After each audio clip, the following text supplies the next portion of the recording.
Please লাইকটাকে like করে দিও ভাইয়া। আপনাকে আমি সময় দিতে পারি নাই, কারণ আমি অফিসে এখন যাব। মনে দুঃখ নিয়েন না।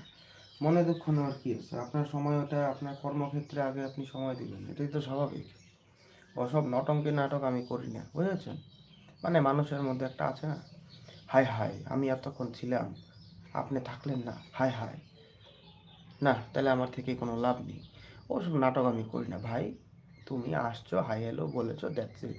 তার মাঝখানে যদি সময় আছে, তুমি সময় দিয়েছো, বাস কথা শেষ। আমি সময় দিয়েছি, তোমারও দিতেই হবে। এটা কি সরকারিভাবে কি একদম ন্যায়চিত্ত করা নাকি? লিখিত রূপে প্রমাণিত নাকি? না, মোটেও না। ব্যক্তিগত, বুঝেছো? সম্পূর্ণ ব্যক্তিগত। যে যেভাবে পারবে, যার যেরকম সময়, অবশ্যই। তুমি এখন অফিসে যাচ্ছ, নিঃসন্দেহে আনন্দ মনে অফিসে যাও, মহান আল্লাহকে স্মরণ করে যাও। গুরুদেব কৃপা হোক, রাধারানীর কৃপা হোক, একদম দিনটা ভালো হোক, সময় ভালো হোক। এটাই আমি প্রার্থনা, এটাই আমার দোয়া, আর কিচ্ছু না। চাপ নেই ভাইয়া, আমি ওসব কিচ্ছু মনে করি না। সব ভালো আছে, সব ভালো হবে, বুঝলেন? বিন্দাস, কোনো চাপ নেই। আপনার কথা শুনতে অনেক ভালো লাগছে। আপনাকে আই লাভ ইউ অনেক